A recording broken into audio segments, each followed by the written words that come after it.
Coming up on Arirang News, the South Korean government's New Deal initiative will include around $65 billion worth of spending to achieve development that's balanced between the capital city and the rest of the country's regions. Those plans announced today by President Moon.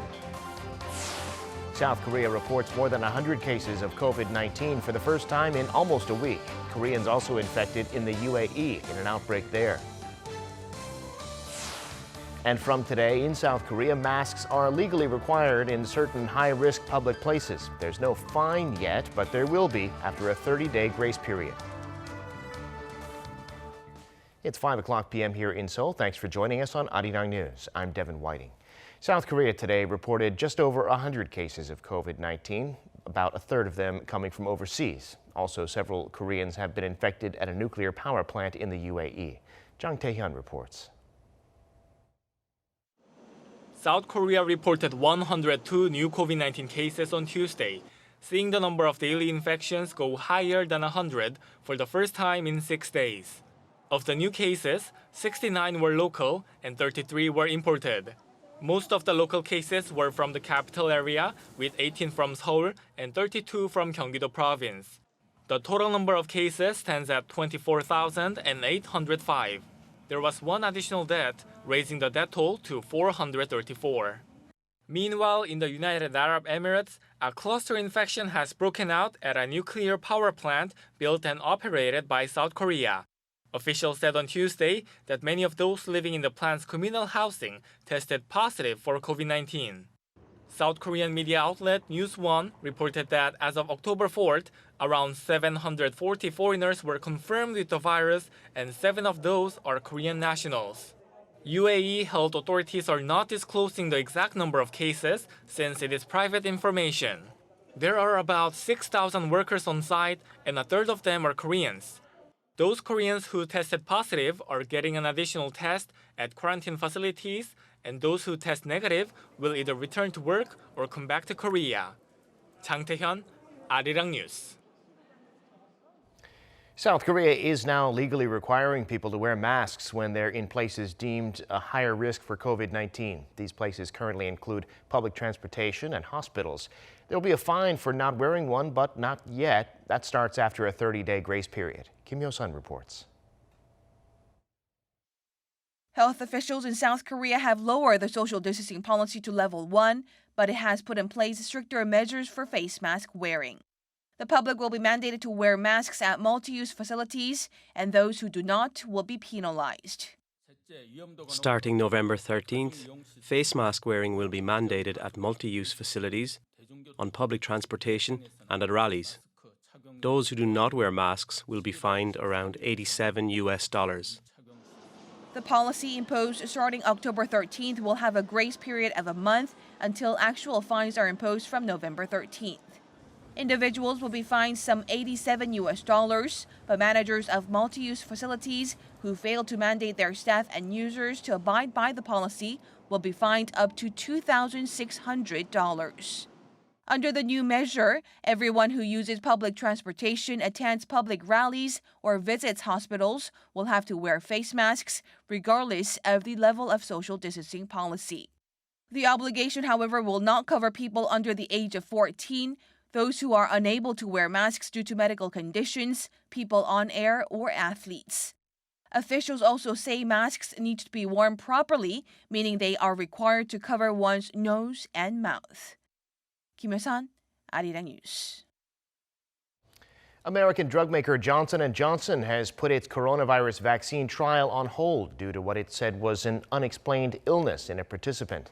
The company said that it is unclear if the patient, one of the 60,000 taking part in the trial, had been given a placebo or the actual vaccine. Johnson&Johnson said it's not uncommon to pause a late-stage trial, and it plans to resume the trial after a careful review. Another company working on a vaccine, AstraZeneca, had to pause its clinical trial for a second time last month due to a reported adverse reaction. South Korea is giving out free flu shots again from today, having suspended them late last month because some of them weren't stored properly. First to get them this time will be middle and high schoolers up to the age of 18. Starting next Monday, they'll also be available to those over 70, and then the following week to seniors aged 62 to 69. Pregnant women will be eligible too. The government is trying to prevent a major flu outbreak, which would make COVID-19 much harder to fight. According to a news report from Japan, a trilateral summit between South Korea, Japan, and China is not likely to be held this year due to Japan's row with South Korea over compensation for wartime forced labor. That summit this year is supposed to be held in Seoul. Citing diplomatic sources, Kyodo News reported yesterday that Japanese Prime Minister Yoshihide Suga will not be attending the summit unless there's progress towards a resolution. It added that Japan told South Korea last month that it would be impossible for Suga to go unless, quote, proper measures are taken.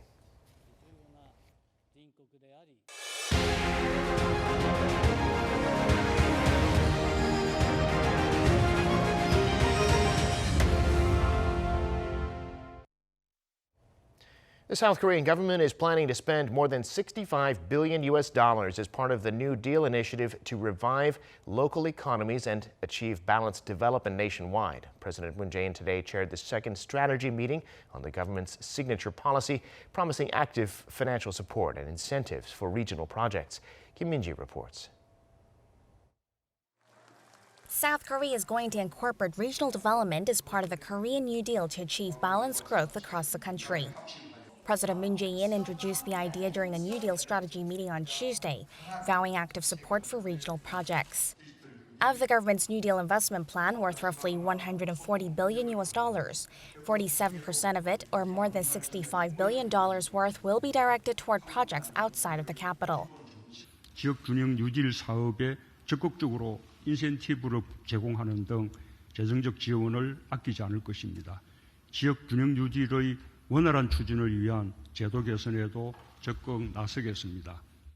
The government says the regional New Deal will be a key component of the Korean New Deal, along with its digital and green pillars.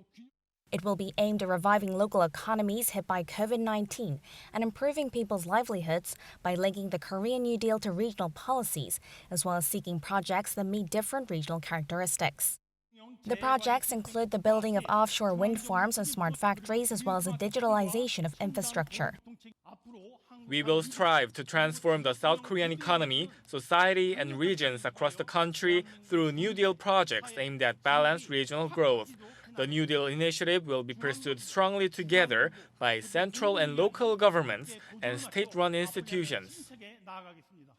With around half of South Korea's population living in the Greater Seoul area, the pursuit of balanced development has been a key policy of the government. And in order to ensure the smooth execution of New Deal projects in that regard, the government will be creating a task force as well as beefing up personnel in local governments. Kim Min-ji, Arirang News. South Korean budget air carrier Eastar Jet is laying off more than half of its remaining workers this week as it struggles to survive in the pandemic. The company said Tuesday that more than 600 employees will be let go, leaving it with just 590 workers in total. That's around 30% of the number it had before the pandemic. Eastar said the move is intended to help it find a new buyer. It suspended all flights in March and is on the verge of bankruptcy after Jeju Air scrapped a deal to buy it in July. Time now for an in-depth look at the market news this afternoon, and for that I'm joined on the line by Mr. Daniel Yu, global strategist at Yuanta Securities. Mr. Yu, thank you for coming on today. Thank you for having me today. The U.S. stocks were strongly higher overnight, led by tech stocks, Apple in particular, on anticipation for the first 5G iPhones. The Nasdaq up more than 2.5%. What's the story in the global markets? Yes, as you said, the U.S. market was quite strong, particularly from the Nasdaq side. If you look at the Nasdaq, it jumped 296 points, or 2.6%, nearly going to the record high level. If you look at the jump in Nasdaq, it came from particularly the share of Apple, where the stock price jumped by more than 6%, as investors look ahead to the today's event, where company is expected to unveil its first 5G iPhone. Clearly, this is putting quite positive implication for overall IT sector, And if you look at the semiconductor and semiconductor equipment side, stock prices were rising quite rapidly. On the policy front, however, though, still there is a doubt about whether or not the additional fiscal policy can be passed within the election time period. Still, the Democrats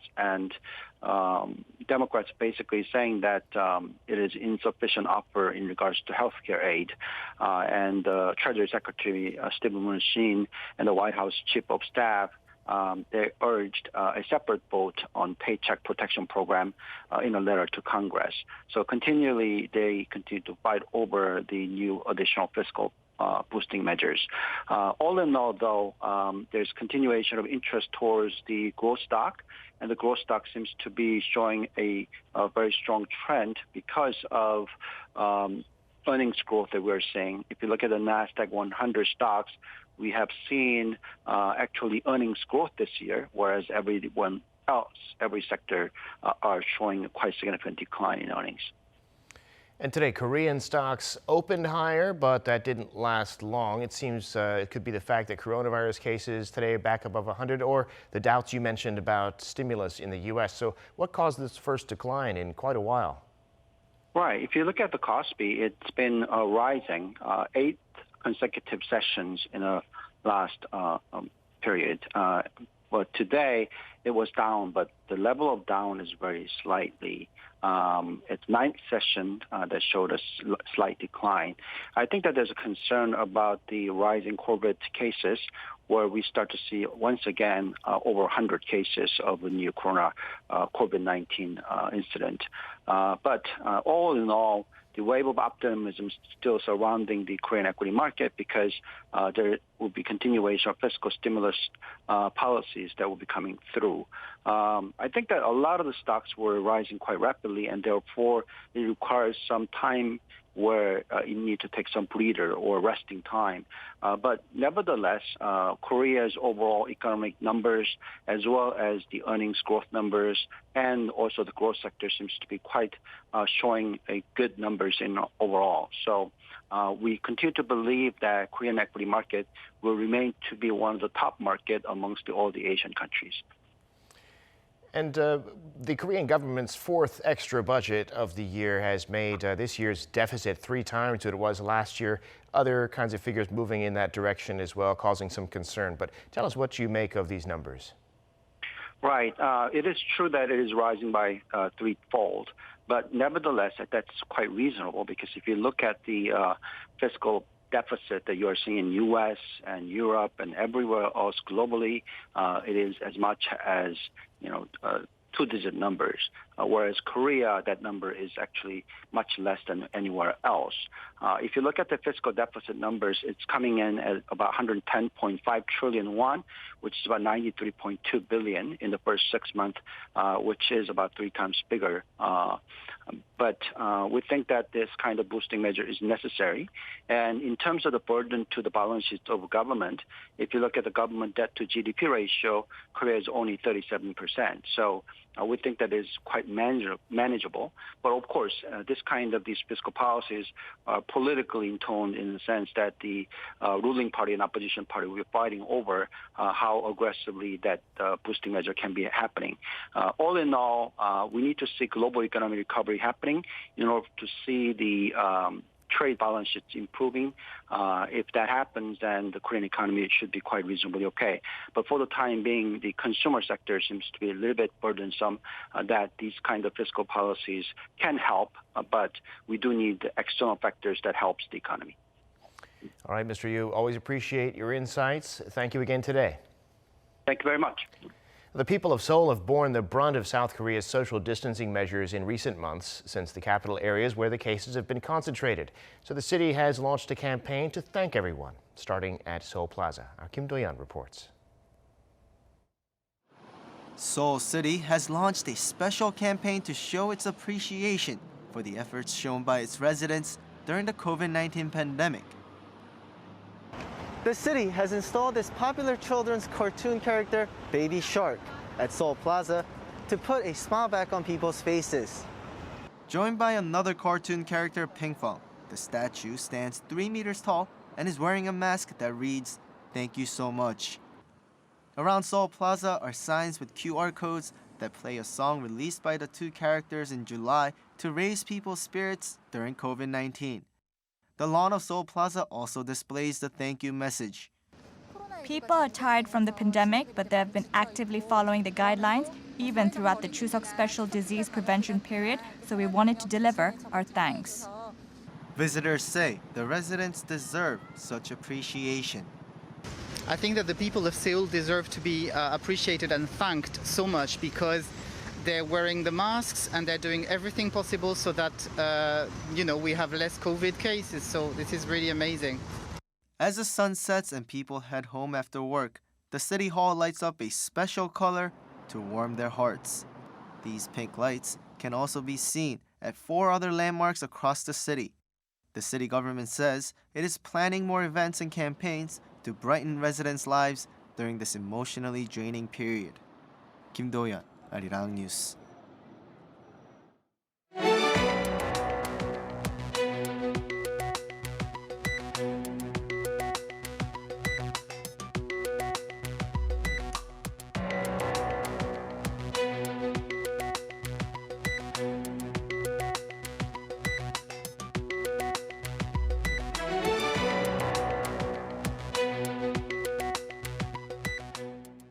And that does it for this newscast. Thank you for watching.